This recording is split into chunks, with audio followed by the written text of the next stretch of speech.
We're going to go on page 20, chapter 4. Chapter 4. After the Tzimtzum and the Masar, the screen, that was placed on the wheel to receive, it was disqualified from being a Kli, the vessel, for reception and departed the system of Kedusha, holiness. In its stead, the Or Roser, the reflected light, served as a vessel for receptions, and the Kli on the wheel to receive was given to the impure system. 16. After the Tzimtzum and the Masar were placed on that Kli, called will to receive, it was cancelled and departed from the pure system, and the Or Roser became the vessel of reception in its place.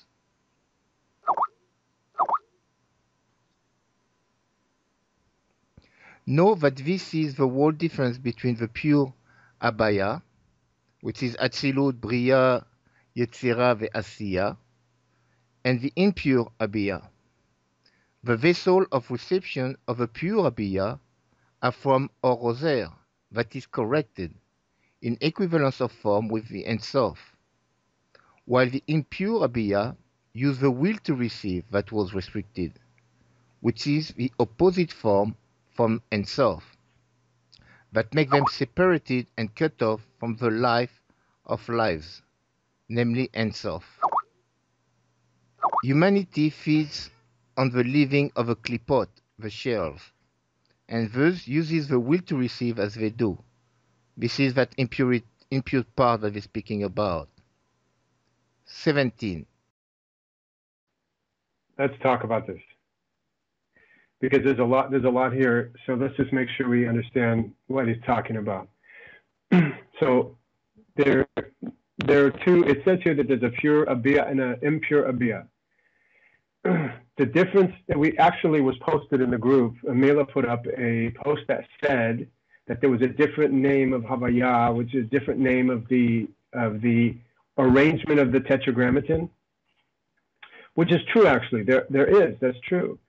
Because there is actually a scheme of how the desire sits in different positions. So right here it says that this is the whole difference between the pure and impure abiyah. So all that means is that there's a difference in form, a difference in properties or attributes between the vessel in the impure abiyah and between the vessel and the pure abiyah. When the vessel's in the pure abiyah, there still remains the world, but the vessel has some property of bestowal. It's still similar to the creator in some way. It still wants to give. And in the impure abiyah, it only wants to receive, and by doing that, it feeds what they're calling impurity, or the klipot, which is the shells. So there are two states, that's all. So all of this just is talking about two states. The state of feeding the klipa, which is the desire to receive and feeding into this, taking the light from the creator and feeding into this. And then there's the pure desire, which is desire of bestowal, and the Or Roser, the direct light, because the equivalence of form works with the vessel. But if it's in the impure state, it does not. It actually, there's a restriction on it. So the vessel cannot take the light. It won't sit in the kli because of the problems with the equivalence of form. So hope I didn't confuse you too much there. But anyway, go ahead, Philippe, whenever you're ready. 17. Now you can understand the root of a corruption, which was promptly incorporated in the thought of creation, which is to delight its creature. After the cascading of the 5 general worlds, Adam Kadmon and Abiyah, the klipot appeared in the 4 impure worlds, Abaya, as in one before the other have God made them. In that state, the to-be corporal body is set before us, about which it is written, man's heart is evil from his youth. This is so because its entire substance from its youth comes from the living of a klipot. The essence of klipot and impurity is their form of wanting only to receive. They have nothing of the will to bestow. Okay, so just so we're really clear, he says evil, and we now can associate evil to the will to receive. So we know what that word means. So every time we say that something's evil, it just means a will's different. Then it just means the opposite attribute of the Creator. That's all. Evil is totally blown out of proportion in this world, the way we use that word. We use evil more like sinister. It has some agenda.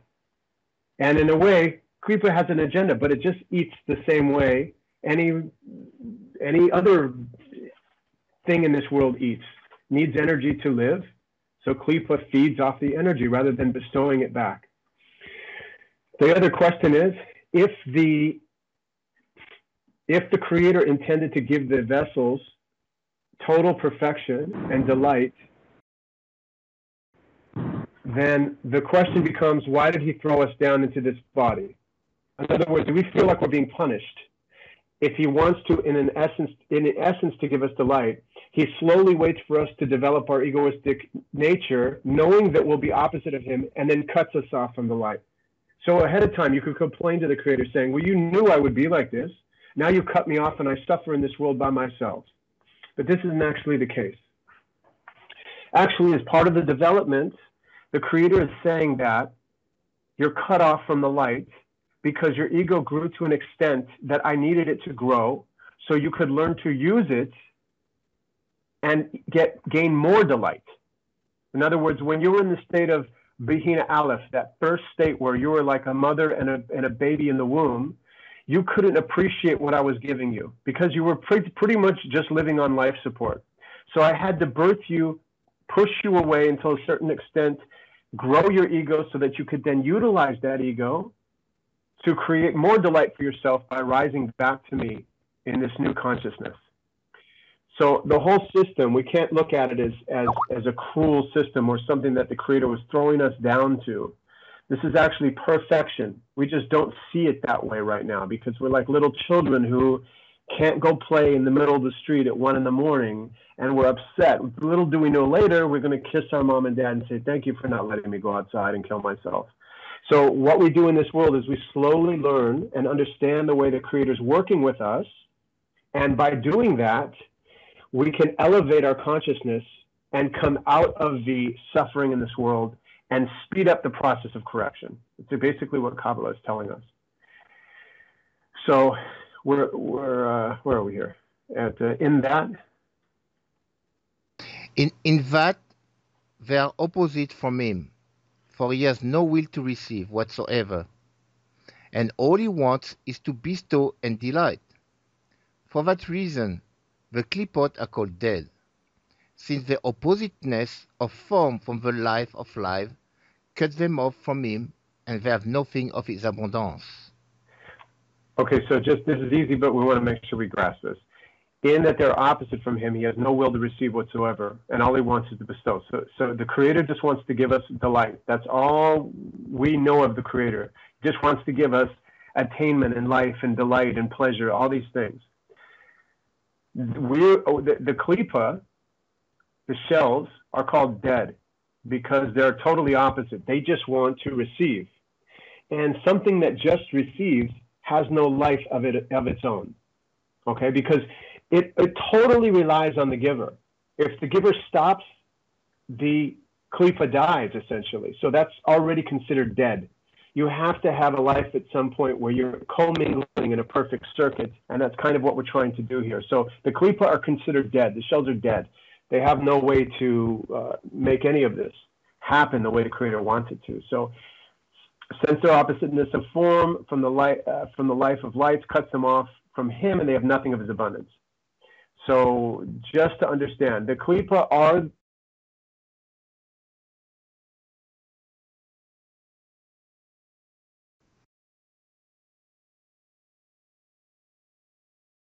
Hence, the body too, which feeds on the leavings of the klipa, is also severed from life and is filled with filth. And all that is because of the will to only receive and not to bestow imprinted in it. Its desire is always open to receive the whole world in its stomach. Thus, the wicked are called dead during their lives. Since the fundamental disparity of form on their root, where they have nothing of the form of bestowal, serves them for him, and they become literally dead. Also, it seems that the evil, too, have a form of bestowal, when they give charity, etc. It has been said about them in the Zohar, any grace that they do aim primarily for themselves and for their own glory. But the righteous who keep Torah and Mitzvot in order not to be rewarded, but to bestow contentment upon their Maker, thus purify their body and involve a vessel of reception to the form of bestowal. Being in complete bestowal at this higher place, and low Lishma. There's a very 99% of your efforts are in low Lishma, and 1% is all it takes to break through into Lishma. It's a very fine line between the two. And when you're in Lishma, you know there's 100% you know you're in Lishma. There's no questions. You don't have to ask, I wonder if I'm in Lishma. If you're asking, you're not. So, but there's degrees of this. There's degrees of this as you move along in correction, of course. But there's a very big degree between Zadik or the ability to be in total control of your pillars, right? So when people start this path, they're typically looking at themselves in a mirror with great admiration, because they know that they gave away clothes, they gave away their time, and they gave away all sorts of things to friends, and they give money away, and they do these things. But this is also the ego playing games. Before you reach Lishma, you go to a place where you absolutely die. Everything about you is dead. Everything you look at is dead. Because in order to make that change, you're talking about reversing the entire structure of the reality around you. You become dissolved completely. And the Creator then works through you. And there is nothing that matters to you anymore, except that everybody, the whole Kli, is moving with you. If the whole Kli is not moving with you, you want no part of movement at all. This is like Lishma. You don't care, you don't want it. It doesn't matter what the Creator has for me. If everyone's not raising to this place, then I don't want it. Because now all of me is in everyone else. I am everyone else to a certain degree, because the Creator exists in all of us. So if 100% of us can't rise to whatever level we need to together, then it's like I don't rise at all. I couldn't do it by myself, because for me alone is not really me anymore. It's everyone. It's a totally new way of perceiving the world. Okay? And there's no more looking at things like evil and good. Everyone is good. Doesn't matter, well, this guy shot and killed 20 people. Doesn't matter. Doesn't matter. There's only levels of understanding. That's all. Had the killer been raised or taught or understood the right way, there would be no chance of the killer killing anyone. It's just because of a lack of knowledge, a lack of light, a lack of understanding.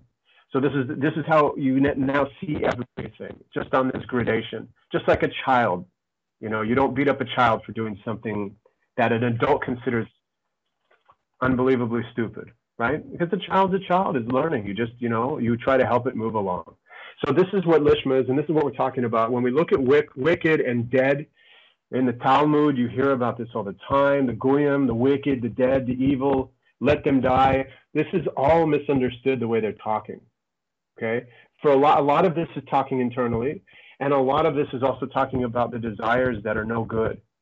When I want something and it's primarily to serve my needs, whether I'm giving it out or I'm taking it myself, this is still called dead, because I'm not in that space where I'm removed from the perceptions of this world any longer. So I want to make sure that's clear, because this is a real difficult hurdle sometimes.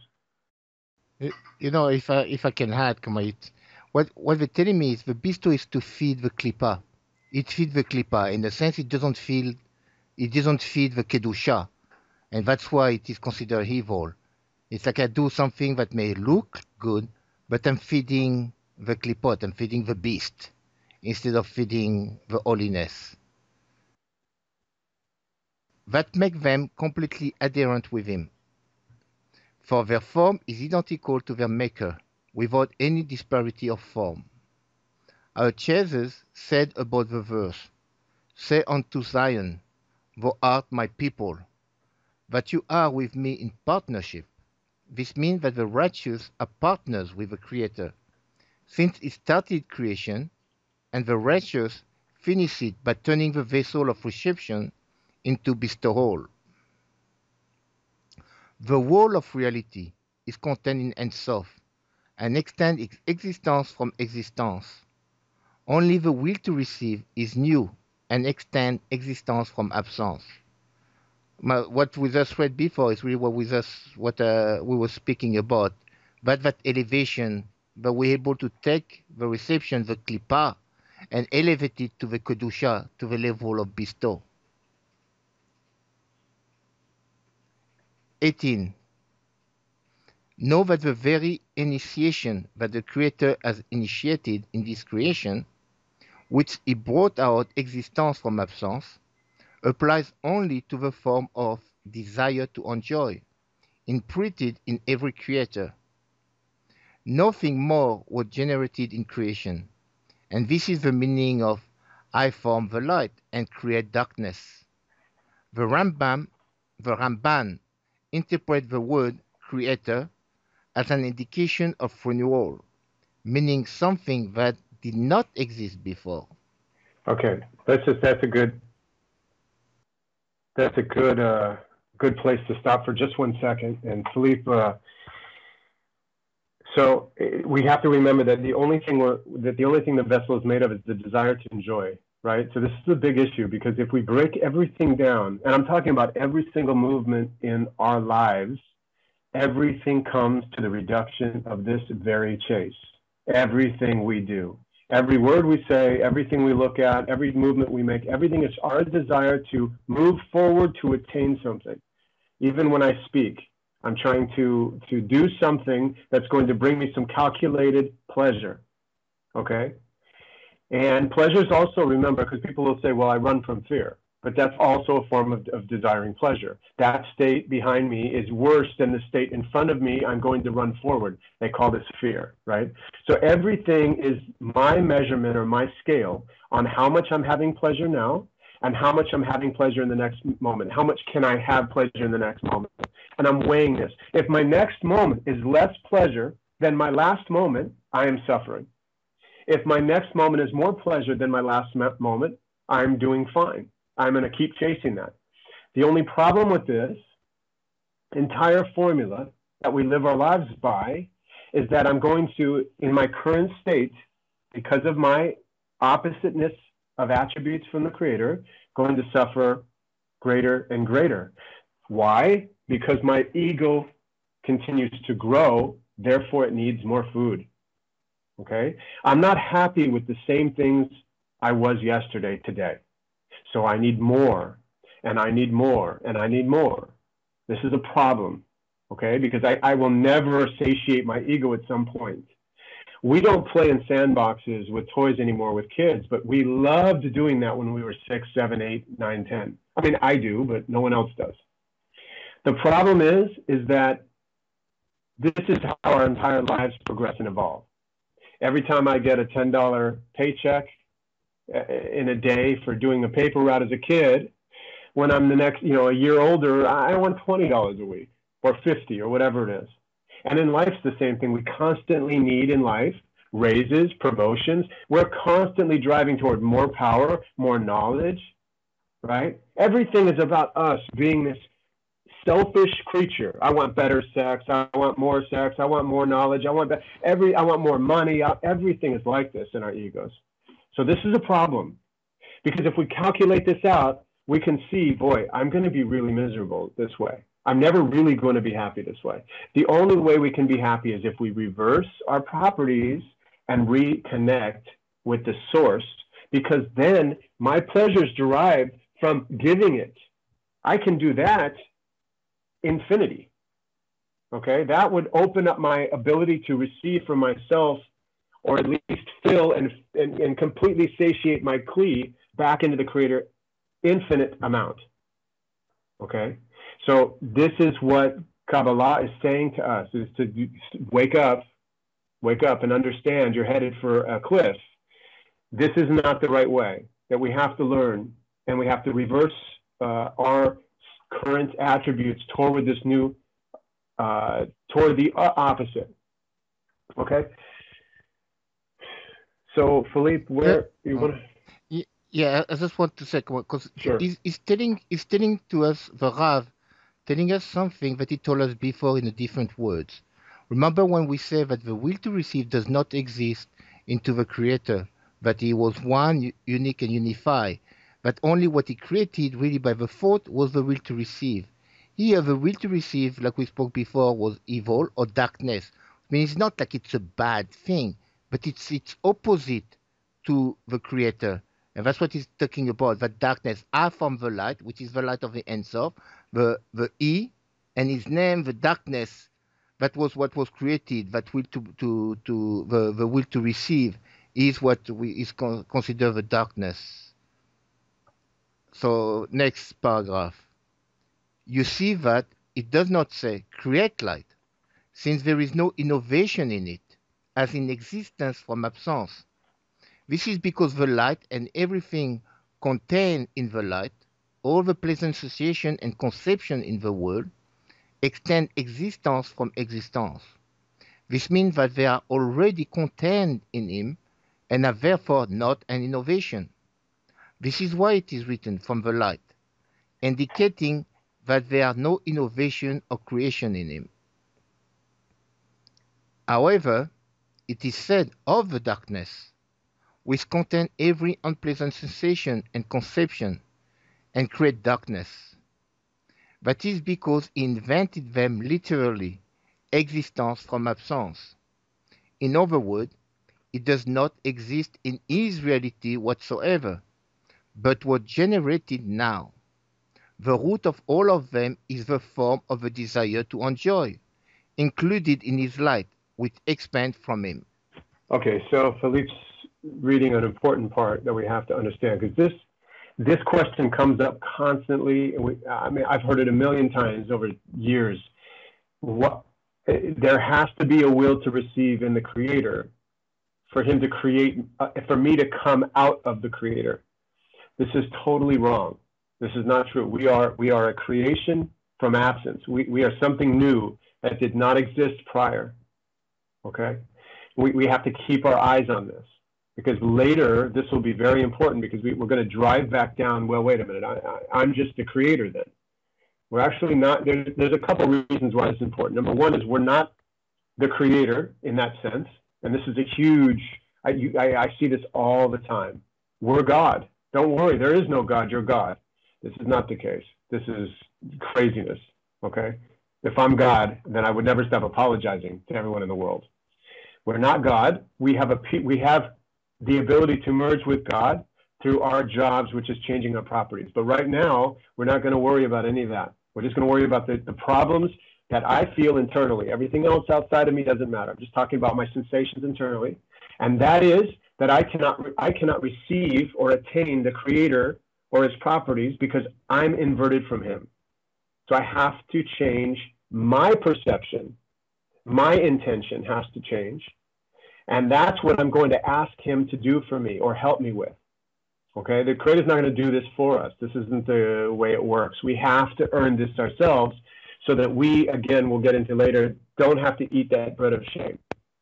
We have to do this co-creating with him. Okay, there's an upper one and there's us in the lower one. So we're going to work together on this path, which is our change. And it isn't a little change. This is a change, a complete transformation in my intention. I'm going to slowly correct myself to the level where I am now the will to bestow, and that's how I receive, instead of completely receiving to receive or giving to receive. These other hidden egoistic attributes.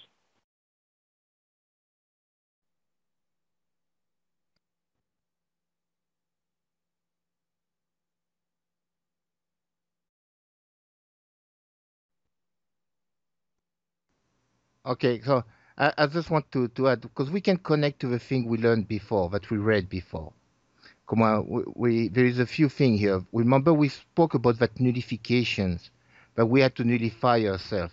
Here it's the same concept again, that from absence. I mean, what is teaching me that my existence only depends on the fact that there is the light and the will to bestow. I am created from that absence, that the will to receive does not exist per se in the creator, only dependent on that. And that's why I have to get that sustenance, that light. But that light I cannot get only for feeding the clipot, because therefore it becomes evil.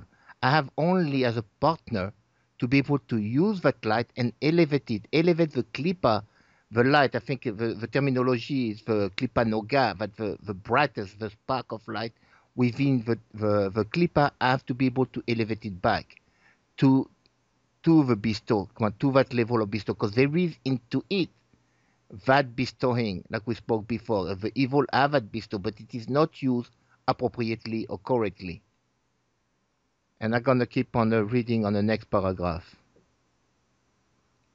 In the beginning, it is only darker than the upper light, and is therefore called darkness, compared to the light. But finally, the klipa, sitra hara, the other side, and the wicked hang down and emerge because of it, which are completely cut off from the root of life by it. As it is written, and her legs descend unto death. Her legs indicate the end of something. And he says that in the end, death hangs down from the leg of Malchut, the desire to enjoy found in the expansion of his light, to the sitra hara, to the other side, and to those that feed off her and follow her. Remember when we were reading that the Ein Sof did not touch, the light did not touch the siyum, the end. And here again, it's in different language, but it's telling me exactly the same thing. At the bottom of the leg, where the sitra hara, where the klipa is, at the level of Malchut, where the will to receive is totally, the light does not reach there. I think you said it great. I was just going to only make the analogy of a rubber band. The farther you pull a rubber band from its source, the tighter the kickback is, the more stress there is on it, and the more it wants to come back. It's the same way that the desire pulls away from the source, and the further it gets from the source, the more it wants the source. Therefore, the more desire it has for itself. This is why we're in this world clothed this way, with this tremendous desire and this longing and craving in this egoistic state. It's sort of like that rubber band being pulled. The minute that we can, and the minute we reverse our properties or attain some level of property of the Creator, we are allowed to then release some of that rubber band and then merge back slowly back into the Creator in a comfortable state. Our will to receive gets diminished slowly as the rubber band becomes closer. And it's sort of just a way to think about it if it helps at all. Okay, I'll keep on going. Because we are branches that extend from Ein Sof, the things that are in our root are pleasurable to us, and those that are not in our root are burdensome and painful to us. 19. We can ask, since this disparity of form of the will to receive must be in the creatures, for our age will they extend from him and shift from being creator to being creatures? This is only possible by the above mentioned disparity of form. Furthermore, this form of the will to enjoy is the primary essence of creation, the axis of a thought of creation. It is also the measure of a delight and pleasure, for which is called a place. Okay, so this new word that they say, a place, comes in as we learn the structure, the formation of the worlds, because place is interesting. A world is static, a place can move. The other thing we want to talk about is that since the disparity of form of the will received must be in the creatures, for how else would they extend from him and shift from being creator to being creatures? They're saying that, again, we had talked about it earlier, but why am I opposite of form to the creator? Why don't I just stay in that form I was in when I was happy? But we seemingly weren't really happy in that state. Okay, we had to fall from the garden because in that garden, we didn't really know these pillars. We had no idea about what it was like to be opposite of the Creator. We didn't understand any of this. That fall was important so that we could then have a relationship that allowed us to create a scale, a measurement. All right, and then I could work on my own. But with the Creator totally influencing me like a baby in the womb, I can't do anything. I can just sit in the umbilical fluid. Is that what it's called? I can sit in the fluid from my mother's tummy, and I'm just floating. I have no way to be myself. Sure, you could say that, well, that's the perfect state.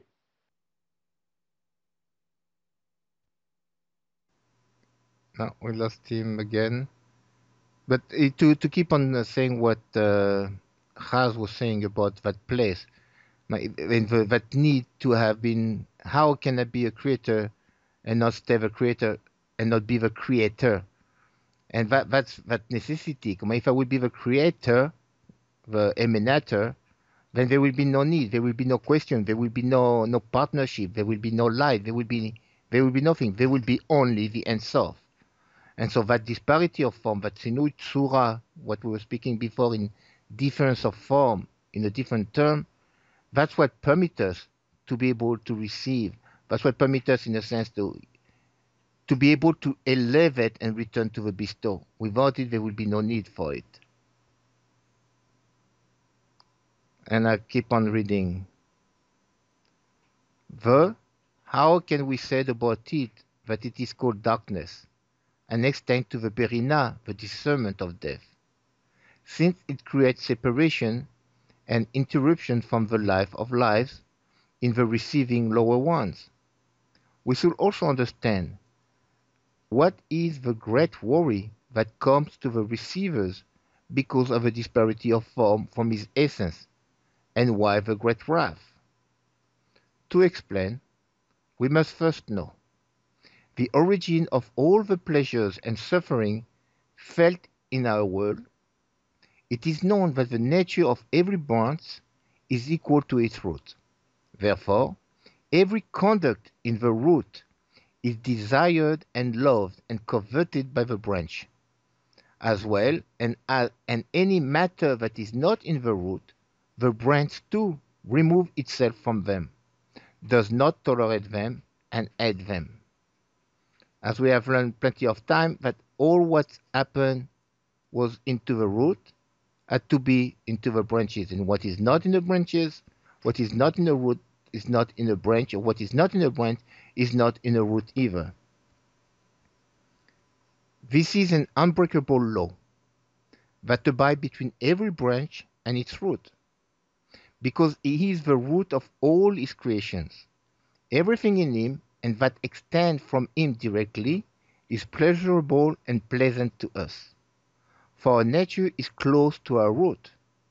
Also, everything that is not in him and does not extend to us directly from him, but is rather opposite to creation itself, will be against our nature and will be hard for us to tolerate.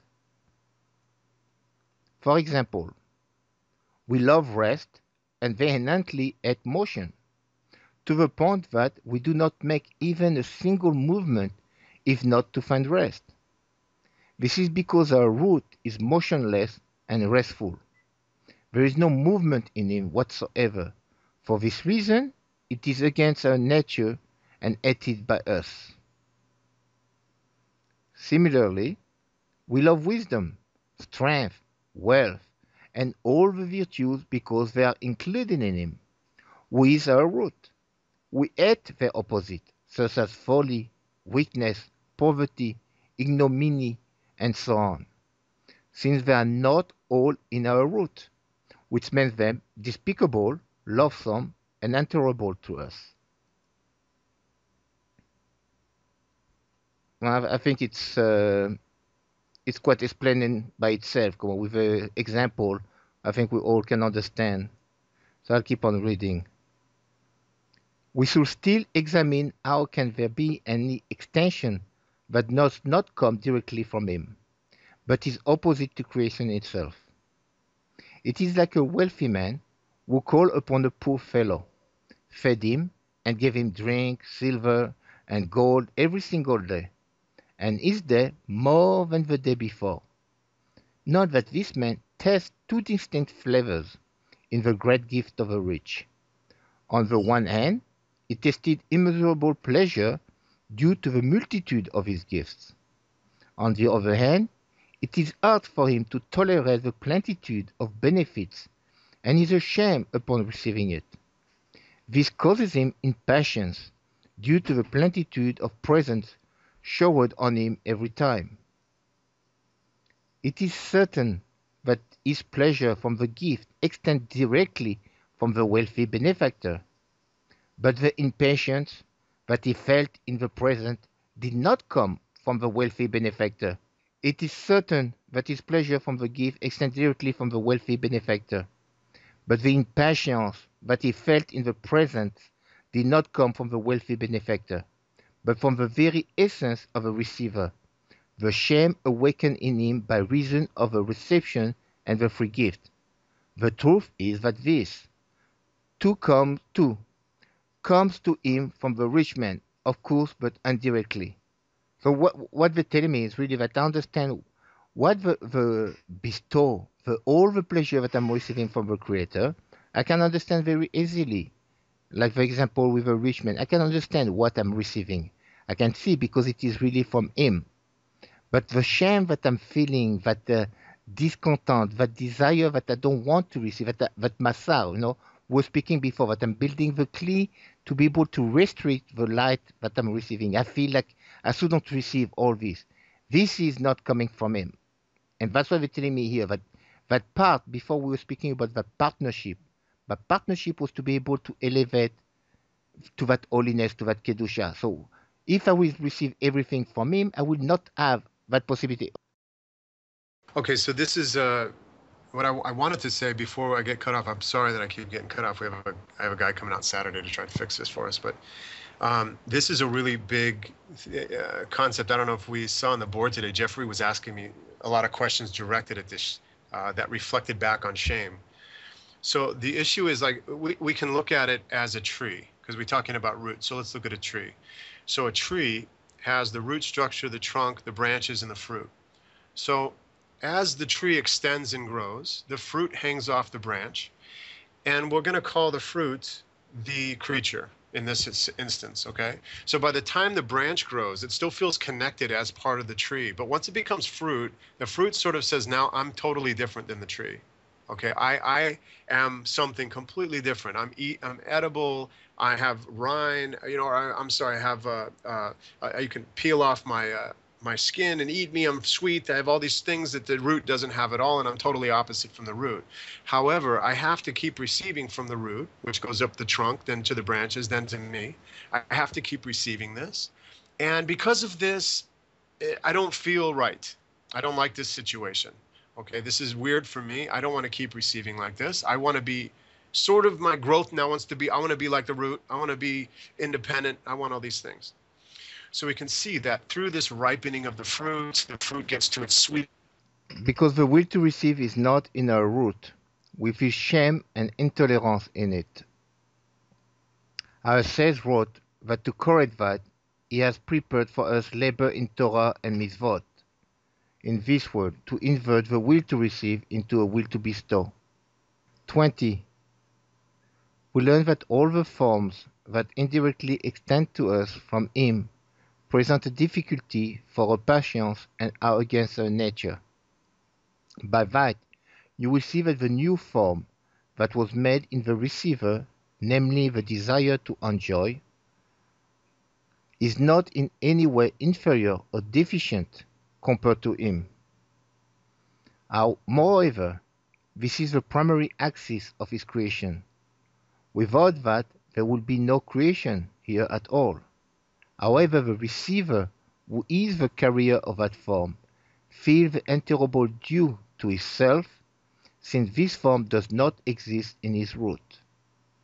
As I think that's what we were speaking before, that since the will to receive does not exist into the Ein Sof, which is considered as the root, that all what we feel as answerable, shame, all this is really within us as a creator, and that was needed.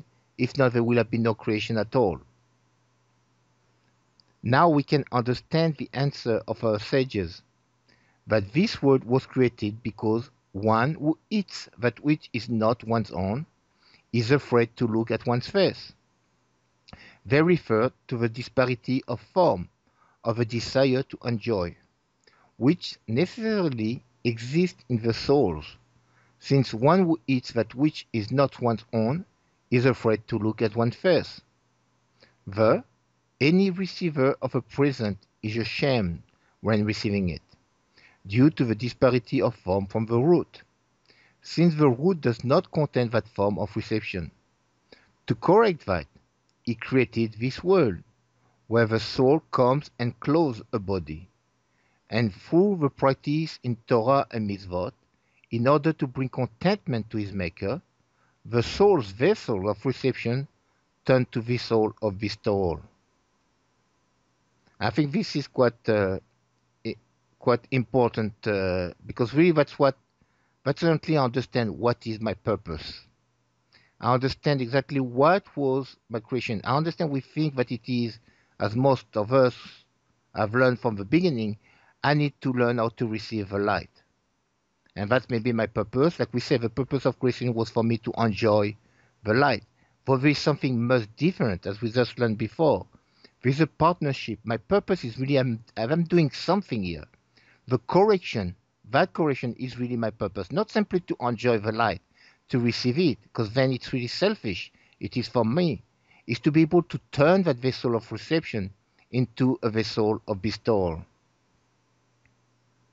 For herself, she did not want the distinguished abundance, yet she received the abundance in order to bring contentment to her Maker, who wishes for the souls to enjoy his abundance, because she is cleansed from the will to receive for herself.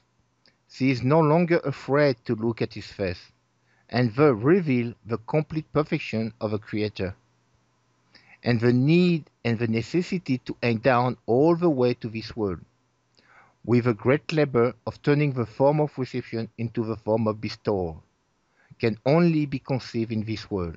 This is speaking about the soul.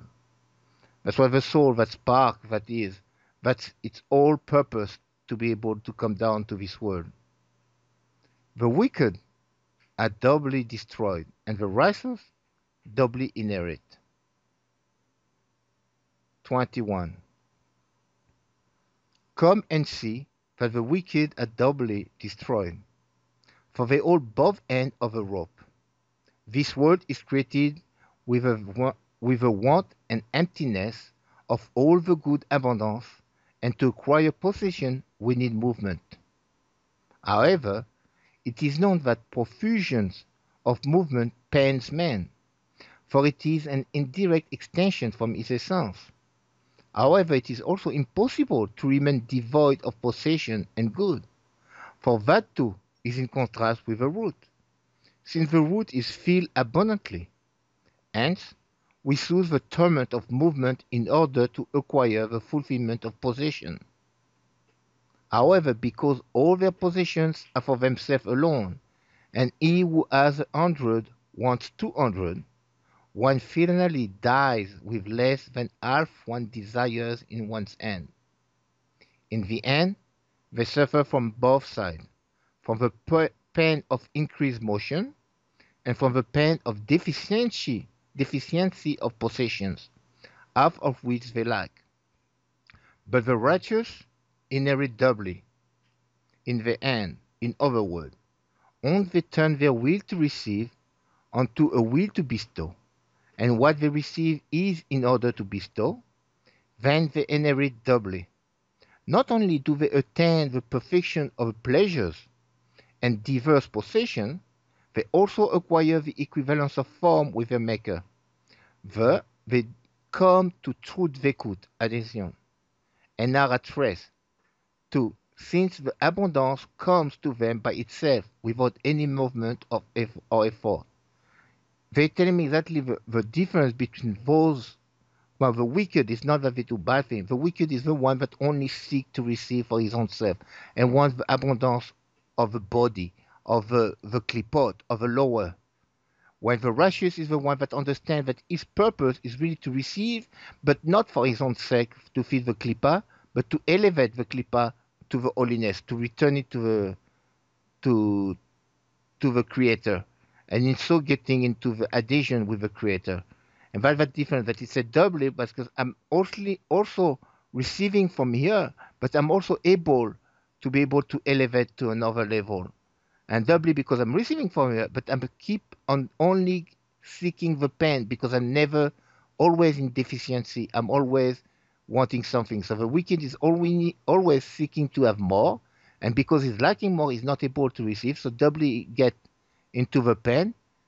And the righteous, because he's able to receive into this world all the abundance that there is, but also because he's able to do it for the right purpose of bestowing back to the Creator, is getting the double in a sense that he's getting to the Bekut with the will to bestow. So the thought of creation compels every item in reality to stem from one another until the end of correction. 22.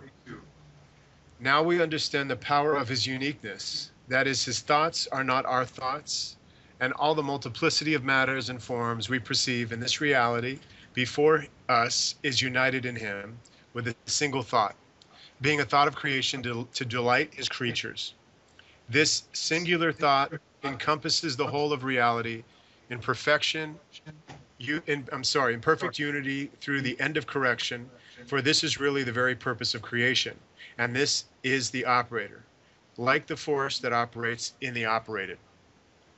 This is because what is merely a thought in him is a binding law in the creatures, and since his contemplated delight, he contemplated delighting us, it necessarily occurred in us that we receive his good abundance. And in this operation, this means that after this law of the will to receive pleasure has been imprinted in us, we define ourselves by the name operation. This is so because through the disparity of form, we stop being a creator and become a creature. Stop being the operator and become the operation. And it is the labor and the work.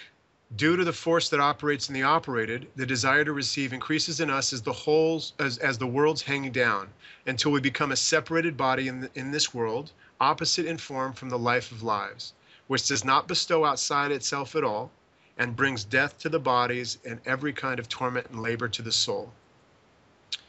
I'll go one more. This is the meaning of serving the Creator in Torah and Mitzvot. Through the illumination of the line in the restricted place, the holy names Torah and Mitzvot extend. By laboring in Torah and Mitzvot to bestow contentment to the Maker, our vessels of reception gradually become vessels of bestowal.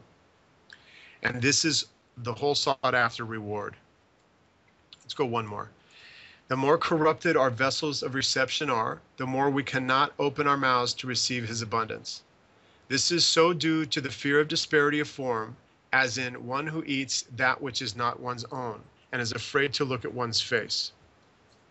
This was the reason for the Zimzum Aleph, but when we correct our vessels of reception to being in order to bestow, we thus equalize our kalim with the Maker and become fit to receive his abundance unboundedly. Thus you see that all these opposite forms in the whole of creation before us, namely the form of operator and operated, and the form of the corruptions and corrections, and the form of labor and its rewards, all are included in a single thought. In the simple words, it is to delight his creatures. Precisely that, no more and no less. Let's do one more. The entire multiplicity of concepts is also included in that thought, both the concepts in our holy Torah and those of secular teachings. All the many creatures and worlds and various conducts in each and every one stem from this single thought. Malchut di Ein Sof means that Malchut does not put up any end there. Let's just go to 6. 23. Yet can we recognize a Malchut in Ein Sof?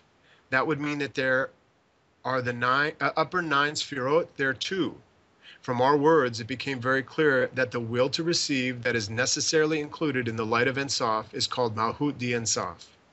There, however, Malchut did not place a boundary and an end on the light of Ein Sof, since the disparity of form due to the will to receive had not become apparent in her. This is why it is called Ein Sof, meaning Malchut does not put a stop there. Conversely, from the Zimzum downwards, An end was made in each Sefirot, that and Partzuf by the force of Malchut. So it's saying here that we have a stage called Malchut Di Sof, and in this stage, we don't realize this shame yet. And until our ego grows to a certain extent, we realize the desire and the difference between us, or the desire itself, and the infinite. And because of this, they're saying that there was a zoom downwards, meaning that there's now a restriction of some kind that was made. And because of this, we create a seeming end. Okay, we create a bottom. So these are concepts we talked about. We understand most of this is kind of going back over what was said in the first 4 chapters and encapsulating it into sort of 5. It brings up this Malchut in Ein Sof because in 6 we're going to start talking about more and more about the worlds and why, how, what, when, all of this stuff. So I'm going to run into 6 because we're going to get into the same things in more deeper degrees than we talked about in 5. So chapter 6, it is impossible for the will to receive to appear in any essence except in the 4 Behinot, the discernments, which are the letters Havaya. So the 4 Behinot we talked about in 1 or 2 pretty heavily, but we have Shorish, Aleph, Bet, Gimel, and Dalet there. So we have these 5 discernments. Okay, now we know Shorish is 0. It's the Keter. It's the creator to us.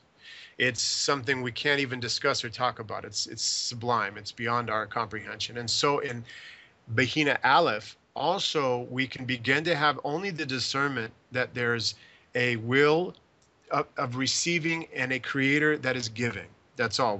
There's no real separation here. It's like the womb and the mother. There's no baby yet. It's just we know that somewhere in there is a baby who is in some form of seedling. In 24 it says, let us fully understand the end that occurred in Malchut. First, we will explain what the Kabbalists have determined, that there is no light, great or small, in the upper worlds or the lower worlds, that is not arranged by the order of the 4-letter name Havaya. This is now going to talk about the Yod K Vav K and how it starts to assimilate. And this is an argument actually I had today or yesterday about the difference in the understanding of Havaya and the understanding of the Ein Sof, which are actually 2 different discernments, to be honest with you. But right now we'll discuss the Tetragrammaton, I think, a little more. This goes hand in hand with the law that there is no light in the worlds that is not clothed in a Kli. I have already explained the difference between his essence and the light that expands from him, that happens only due to the will to enjoy, that is contained in his expanding light, disparity of form from his essence, who does not have that desire. The expanding light is defined by the name emanated, because this disparity of form stops the light from being emanator to being emanated. It is also explained that the will to enjoy included in his lights is also the measure of the greatness of the light.